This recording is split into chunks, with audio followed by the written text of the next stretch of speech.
It has been debated if Gio Reyna should get a loan to MLS right now since he hasn't played much until recently for Dortmund. This has the USMNT fan base completely split and upset over the thought of him coming to Major League Soccer. Hello, everyone. Welcome back to MLS Moves. Please make sure you like this video down below, subscribe to the channel if you haven't already, and hit that little bell notification so you never miss a video. I brought on my friend Derek Ritchie of the Straight Red Card to talk about if this would be a good move for MLS and a good move for Gio Reyna. Now, on to the video. Derek, welcome back to the show, my friend. This is an exciting topic today, a very controversial topic. But before we get into it, how are you doing? I'm doing great. Been fabulous. We're continuing to do our show at the Straight Red Card. It's been fun. Dedicated folks showing up every time and having the kind of conversations that I think we need to have as U.S. soccer fans. So, it's been great. Life's been good too. Cheers. Cheers. Yes. Big years right around the corner for soccer in America. Yeah. And that leads us to our topic today, right? Our topic at hand. Gio Reyna, MLS. It's got the national team fan base, the MLS fan base up in arms, arguing, debating what's best for our young star. And there was it a week ago or 2 weeks ago now? I can't remember. It was recent, though. I don't remember if it was Alexi Lalas or if it was Landon Donovan who suggested it first. We know LD has tried to get a bunch of our stars to come to MLS, not just Reyna. But either way, they had suggested that Gio Reyna, what would be best for him, would be to come to MLS, more specifically the Galaxy, for a short-term loan. What's your thoughts on that?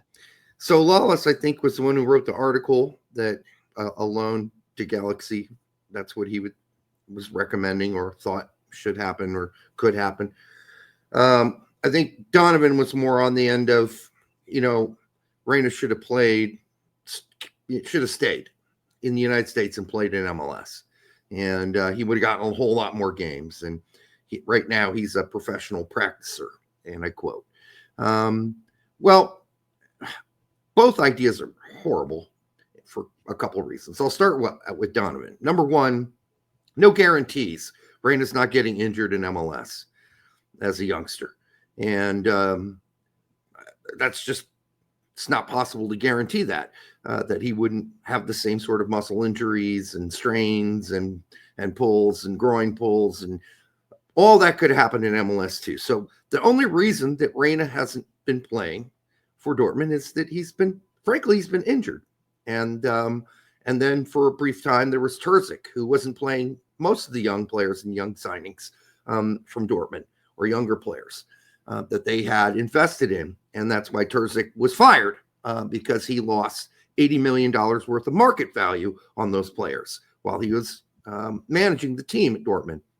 He was fired by the board. They made that pretty clear when they brought in Sahin while he was there to do it, which was to bring market value back up for those players and to play them. And I think he's already shown he's more willing to do that than Terzic was. On the Lalas front, if you take into account the calendar year, I mean, Reyna would be getting off a plane, playing a handful of games, and going right back over to Dortmund. It would be a pointless winter loan, and it would really do nobody any good, especially all of those articles came out right before we just watched Reyna play 2 games in a row, a Champions League game, and then, of course, in the Bundesliga, where, he scores a banger, didn't have a great game. I thought he, coming back from a long injury, starting for the first time, looked pretty decent in the Champions League. But, both of those things were bad ideas. And, we're friends with Alexi, and we disagree with him, and it's always friendly. It's not personal, but I think he was pulling at straws there. So this is a tough one for me, okay? And I put a poll out about, because the only reason why this would even be a possibility is because the Galaxy star player Ricky Puig is injured with an ACL tear. He's going to probably be out all of 2025. I mean, it's a terrible timing for when he tore his ACL at the end of the year. So I would honestly, I might be surprised if he plays at all next year. because this is literally the end of the season, and MLS season is so weird and congested. Maybe he doesn't play at all. I thought, honestly, Derek, it could be a unique situation. Now, I'm not advocating for Gio Reyna to come to MLS and permanently, right? That would be career suicide. Mm-hmm. That would be terrible. And to your point, I don't think Gio Reyna would be the player he is right now if he hadn't went to Dortmund from New York City FC, 5, 6, 7 years ago, whatever it was. I don't think he'd be the player he is right now. He would not be this good if he had stayed in MLS. That's just a fact. Right. Because you play against better players, you get better. That's just how it works, right? Mm-hmm. But I do think that getting his confidence back up because of his failed loan stint at Nottingham Forest, I think that his confidence was broken. And I think that sometimes, now the talent is important, but the form and the confidence is just as important. We've seen good players that just have stunk the joint up because they had no confidence in themselves. Mm-hmm. I thought it could be a unique situation where maybe he comes over for a 6 to 8 month loan but leaves when the new European season starts next summer or August, whatever it may be. I thought it could be a unique situation. I think now. Was this before or after he played 2 games for Dortmund? Did you think this? Did you think it before or did you think it after? Because I can understand thinking it before because the picture seemed unclear. He'd come off the bench and played some progressive minutes for Dortmund since coming back from the injury. I think a lot of people were still, not sure about what his future was at Dortmund. But I think Sahin's made it pretty clear, and then even the press conference after the last game made it pretty clear that they fully intend to play him. And they fully intend to play him, not just because Sahin values him or sees value in him as a player, but because the board's demanding it. And when I say they lost $80 million, you're talking about a team like Dortmund. They are a selling team. They're a traditionally selling team. They bring up young players, they make them look like stars, and they sell them for a bundle. And that's what they're used to doing. When you see your market value for your new signings and young players go down $80 million. Now, granted, Reyna was $28 million of that $80 million during Terzic's term. Yeah, that scared the hell out of Dortmund's board. They basically thought, that's not who we are, and we don't want to go that way. We don't want to have a bunch of old guys on the field. We need to develop these young guys. That's what we do here at Dortmund, and we still win while we're doing it. So anyhow, I had to ask you that because I think there's a difference. It was pre these last 2 games, but I'm still concerned how much they're going to integrate him into the starting 11, or is he going to be off the bench? Because I want him to get 90 minutes every game, or damn near close, right? It doesn't have to be exactly 90, but I'm saying he needs to play as much as he can. And if Dortmund doesn't offer him that, we kind of see this with Pepe, right? Pepe can't. He's not a starter. Like they're having him come off the bench. We all know he should be starting for PSV. He's the Golden Boot leader in the Eredivisie, but he can't for some reason. I don't know what. Maybe the manager just doesn't want him to start, or what the hell the issue is. But he's not starting every match. Hell, no, he's starting about every other match, though. Yeah, but how much better would that be if he was starting every? I mean, he's not going to start every match because they have a congested schedule. But you know what I'm saying? He's the penciled in, like starting 9. No, I think we're seeing that happen. It takes a while to dethrone a guy like De Jong, and I'm giving Pepe massive credit because he's hung in there, and this season he's getting more minutes, and he's finally getting some starts, and it's been for a little while now, Pepe, then De Jong, then Pepe, then De Jong, and now we just saw Pepe again in the Beaker, right? So in the Cup game. I think you're going to continue to see that, and as much as De Jong has been very poor this season, I think we're continuing to see more of Pepe.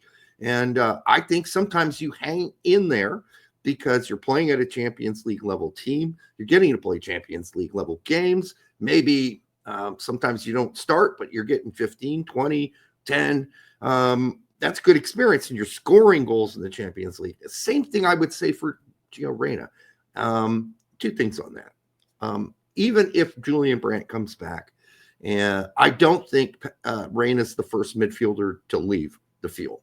I think they will work ways in the rotation to get him in. And number 2, Dortmund have a horrible injury record. there will always be opening space for Reyna either out wide or in the midfield because he's diverse enough to play a pinched-in winger role for Dortmund, and I think they'll do that too. Will it be start after start? No. They probably are still going to need to focus on making sure he's not going to re-injure himself or get injured. So they'll probably play him 70, 75 minutes sometimes and yank him. And other times he'll get 15 minutes off the bench. The other thing you mentioned was confidence. If there's one player that I'm not worried about at all, confidence-wise, is Gio Reyna. That kid believes in himself and his abilities and his skills almost to the point of arrogance. And I just think he needs to get healthy, and he'll be back. I don't think confidence. We saw that when Terzic was bringing him off the bench, and he was scoring all those goals and basically saving Terzic's job, I think, in his second year as manager. And it never seemed to deflate him. He just came on and scored goals. So I think that's not a player I would worry about. I would be kind of a Landon Donovan kind of player that you would have to be concerned about confidence. Well, I want to talk about him in a little bit because I think that's an interesting topic as well. But okay, let's just talk hypotheticals, right? Let's say that Gio Reyna did get a loan to the Galaxy. Let's just say it happened. I mean, I'd be happy. I'm a Galaxy fan. So yeah, exactly, right? Get you a Galaxy Reyna kid. But even if he came to MLS and he played for the Galaxy, Derek, and he just absolutely killed it, right? Let's just say he's playing like peak Reyna.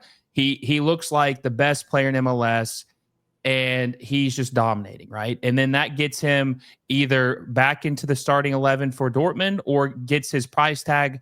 It raises his price tag, and they're able to sell him easily to another European club. Why would USMNT fans be mad about that? Okay, couple things on that. Number one, a Dortmund quality young player like Reyna coming to MLS and dominating it, like Puig did in many ways this season. He had a great season. I don't think you're going to see a whole lot of teams, not just because of the injury, but even if there wasn't one, you have to ask yourself, well, why aren't they foaming at the mouth for Ricky Puig? Because he's doing this in what I think a lot of the top teams would consider to be a lesser league. And they're looking at the competition and they're going, yes, that's nice for Ricky Puig, but, it's still MLS. We would be more impressed if he was on PSV and did it in the Champions League, or he was in France at Monaco or or at Lyon and doing it in the Champions League or some sort of major cup competition. I think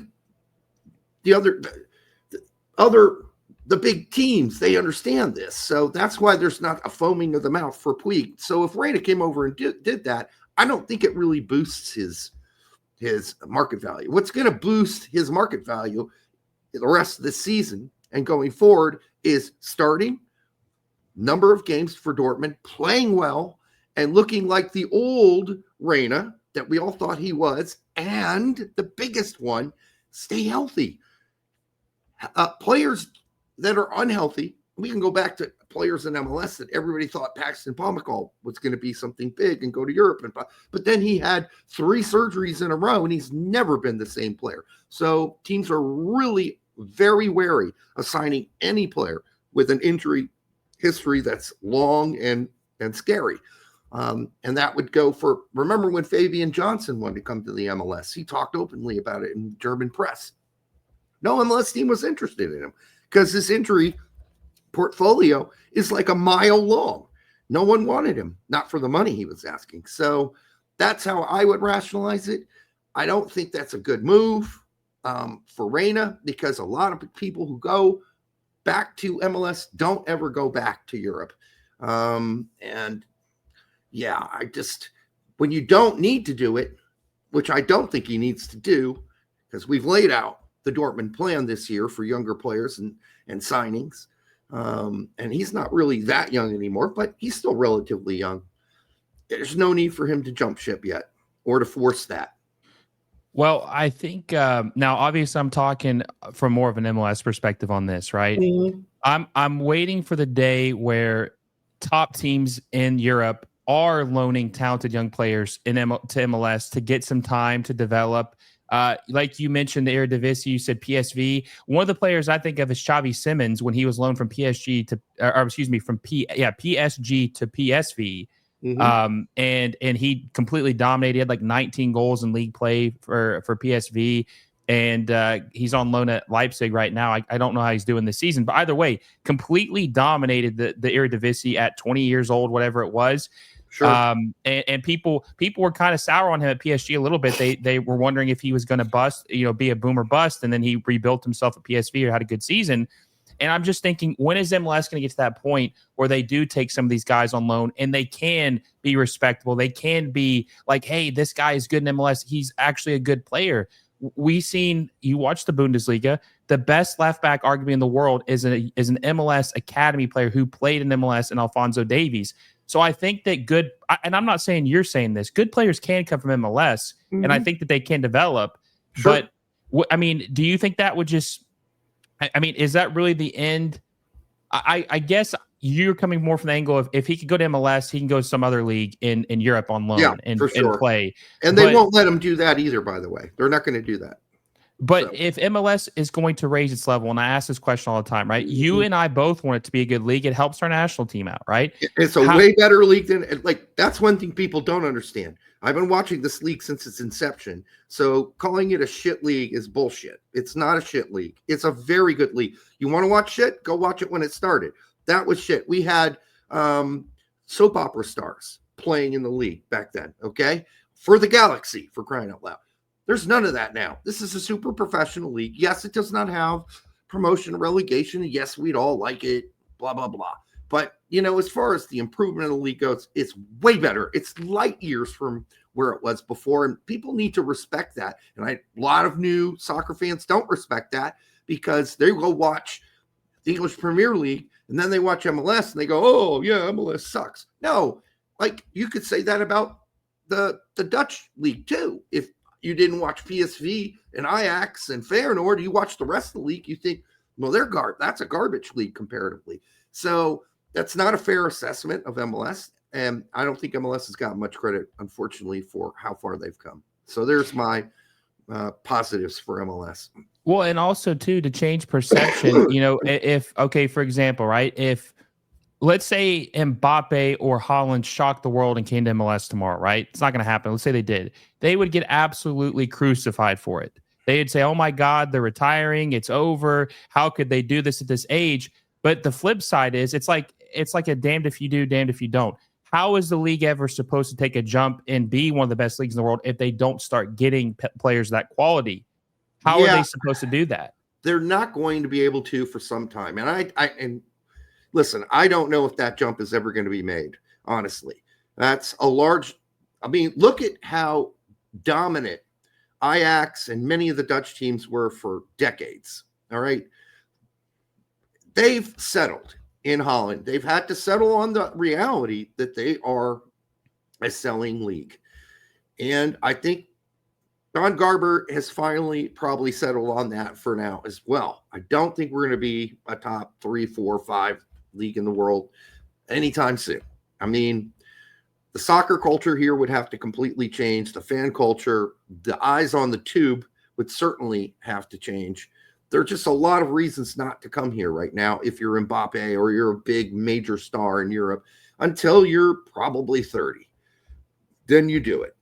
But that doesn't mean you're washed up at 30, because certainly Messi's not washed up. And certainly there have been other players like Thierry Henry, et cetera, who have come here and they weren't washed up yet. They still had something to provide and something to give.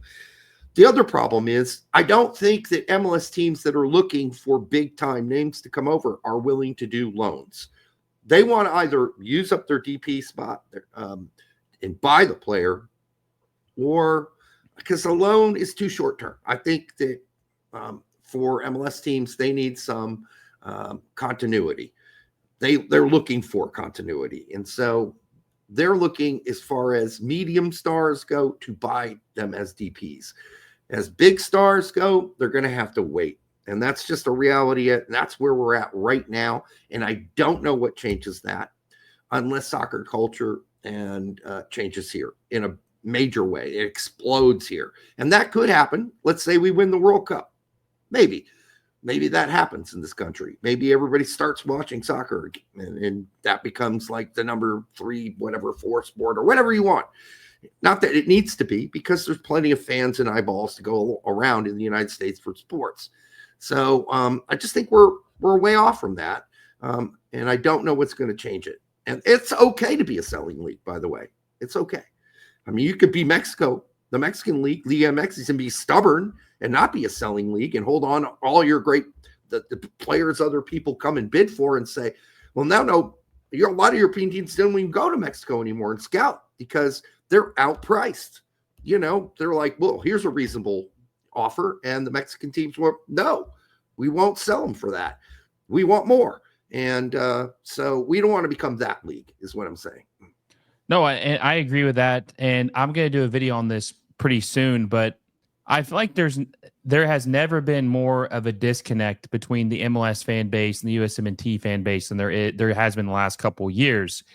And I think that MLS has really, really suffered because of that. There's not any superstars with our national team that play in MLS anymore. And that's all we've used, whether it was Donovan for a decade, Dempsey coming back at 30, Bradley coming at 27, Outdoor coming at 26, whatever it may be. There are no A-list, B-list, fringe C-list. There's fringe C-list USMNT players playing in MLS right now, but no superstars whatsoever. And I think that is what has caused this big disconnect with MLS and the national team fan base. There are very few and far between crossover support for both of them, because I'm friends with all kinds of different people across the aisle. Whether friends who love USMNT, friends who love MLS. You and a couple others are the only ones I know who are fans of both. And I don't know how you change that. Because like we've talked about, no national team fan wants the players to come back here. And I think that is the only way that they would actually get some support from these, because people who they would hate Pulisic playing here, right? They would hate it with all they could. They would, with a passion, they would hate it, but they would watch it. If he was here, they would watch it. They might write him off, actually. I don't know. You think so? Depends. There is a certain crowd that is so stubborn about this issue that, yes, they might. But I'd like to think not. I would also say this, I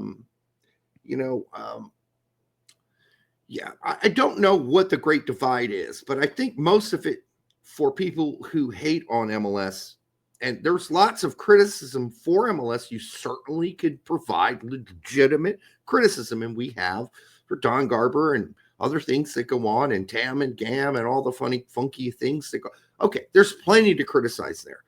Absolutely. But just to say it's a shit league is just a certain, it's somebody that doesn't have context. It's somebody who only watches the Premier League or only watches Spain. But I can tell you, the bottom of the Spanish league is pretty bad. The bottom of the Italian Serie A, pretty bad.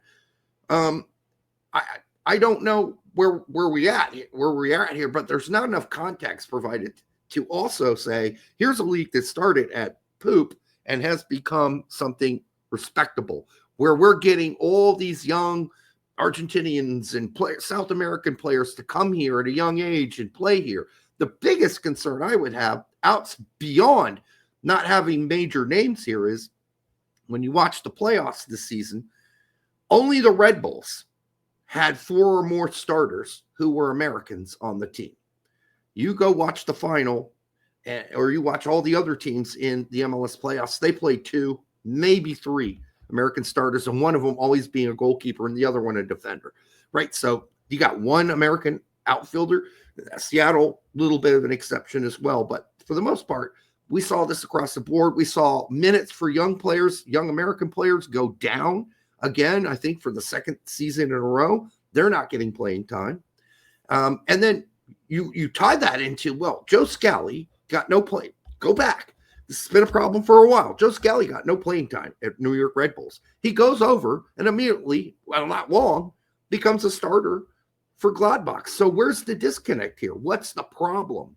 Why didn't Joe Scally get any minutes? Well, or not enough minutes for sure in MLS. So there are other bigger issues I think we need to address, because if you can get these young rising stars playing time, actual field time before they leave for Europe, that's going to hype up people. They're like, oh, young stars, rising stars that score and assist and are productive in the league. I mean, that's one thing national team supporters are absolutely always looking at, right? They may not like MLS, but they'll watch MLS to watch Kevin Sullivan if he starts, right? They'll watch some of the other Jack McGlynn and some of the other younger players.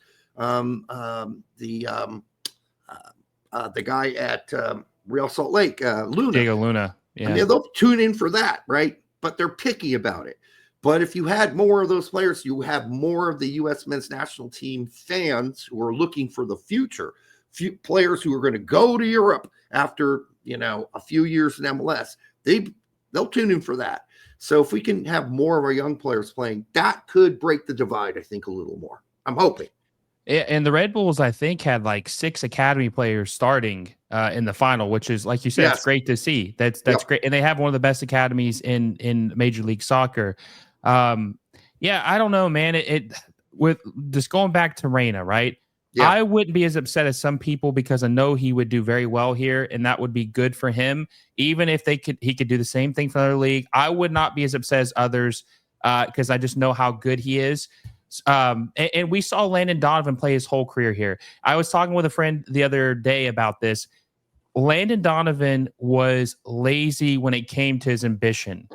He's probably the most talented player we've ever had. He just had no ambition to match it. And people say, there's no way, Will. There's no way he's more talented than Pulisic. He was the best national team player we had, and he played his entire career in MLS. Yes, he is the most. Leverkusen when he was at Leverkusen. He went on loan for a while to Bayern, and that didn't really work out. He came back. Then he did two loans out to Everton. Both the loans out to Everton were, I'd say, the first one especially very successful. The second one moderately successful. And they wanted to buy him, right? And the Galaxy refused to sell him.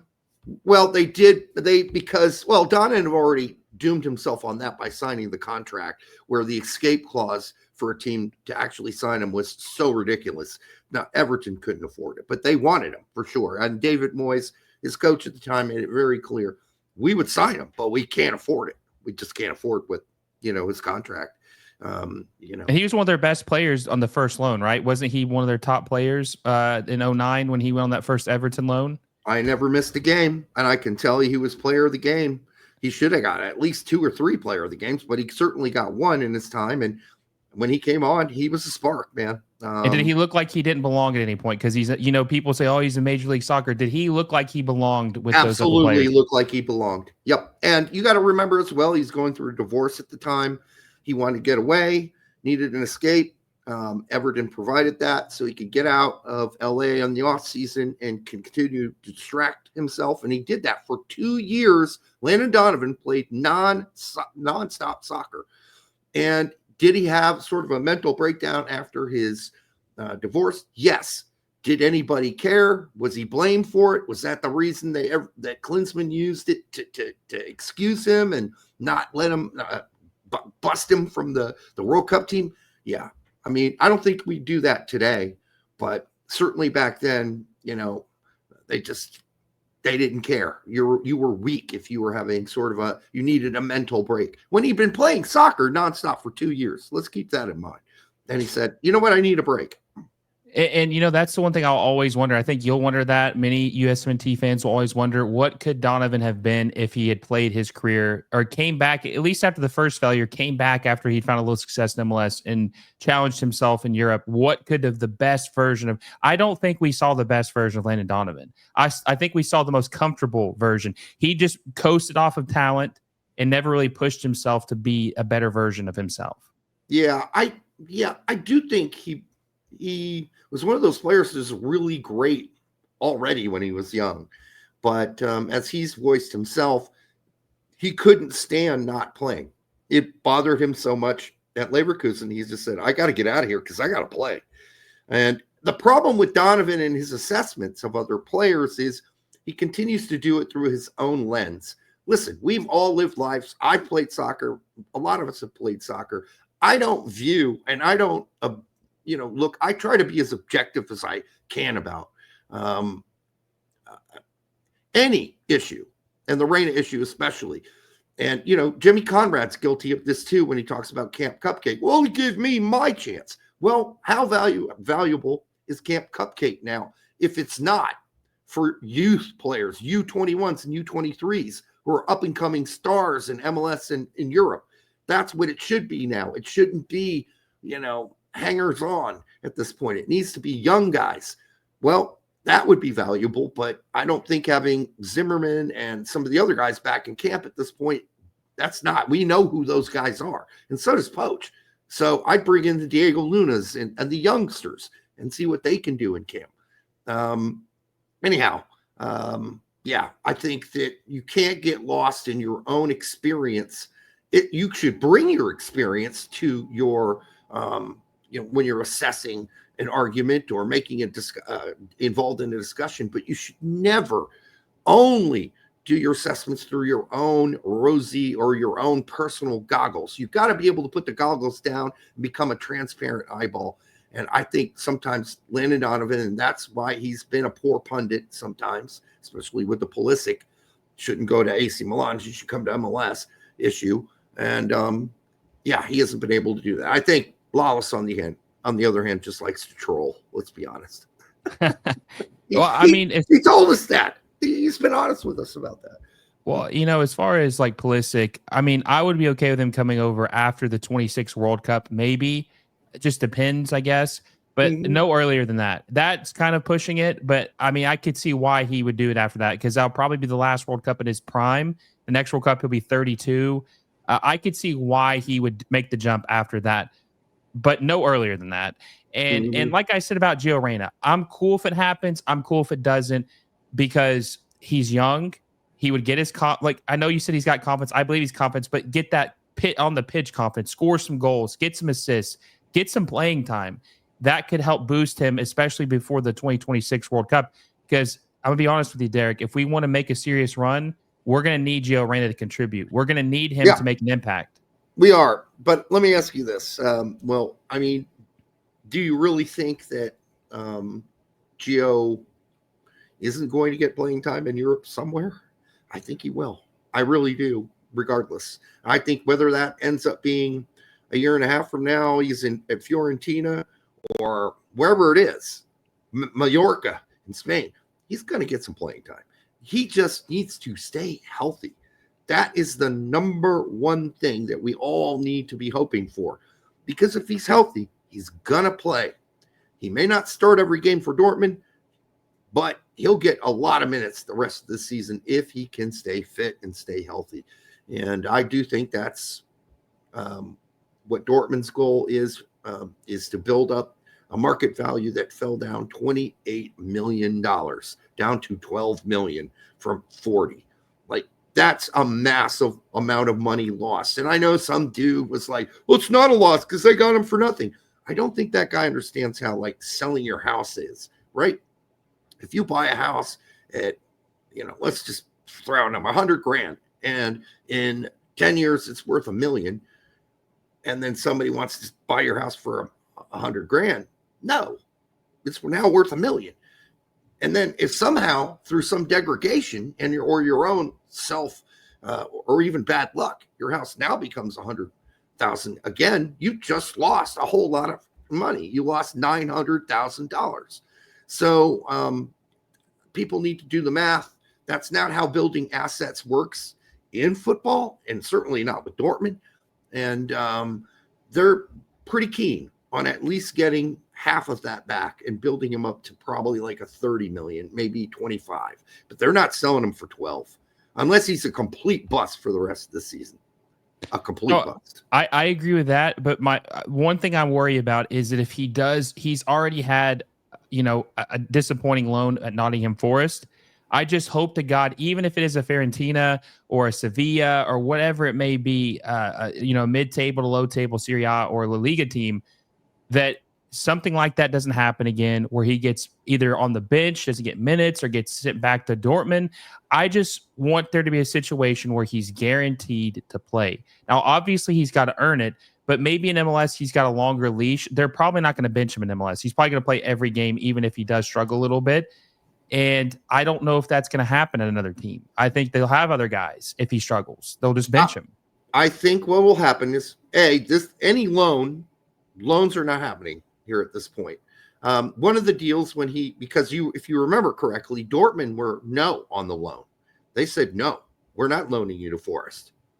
And then they got a new agent for Reyna, and he made a kind of side deal with somebody he also manages, who happened to be the manager of Nottingham Forest. They got that deal done. And what did Dortmund say? If you really want to force your hand on this, really want to make us do this, then you're going to have to sign a new contract with us. And so we did. And why did they force him to do that? Because they wanted to own him, because they still believed they could rebuild his career, rebuild his market value. And they're not stupid at Dortmund. They know exactly what they're doing. And if he does become a player that they suddenly find or have totally given up on, which is maybe possible at the end of the season, if he is indeed a bust, which I don't believe he will be, then they'll end up having to sell him for $12 to $8 million. And that's in the range of where teams like Fiorentina and Roma and other teams like Mallorca could probably make as long as he stays healthy. Because if he gets injured again, nobody's going to want him. Nobody. And that would be the same if he went to MLS. Comes to MLS, gets injured, it's over. Nobody's going to want him. So nobody wants players who are constantly injured. So we'll see what happens, but I do think there will be suitors in Europe that still believe in him or be willing to take a chance on him. And I think that would be more likely than anything like the Galaxy. And listen, I'd be fine with it if I'm a Galaxy fan, and I am. And I'm really sad about Ricky Puig being as seriously injured as he is. But I think they're going to have to find another solution, because I don't think it's going to be Reyna. I don't. Yeah, I think it's looking less likely as days go on. Well, Derek, listen, man, I appreciate you for coming on. Always a great conversation. Yeah, my pleasure. Before I let you go, where can the people find you and Brett at?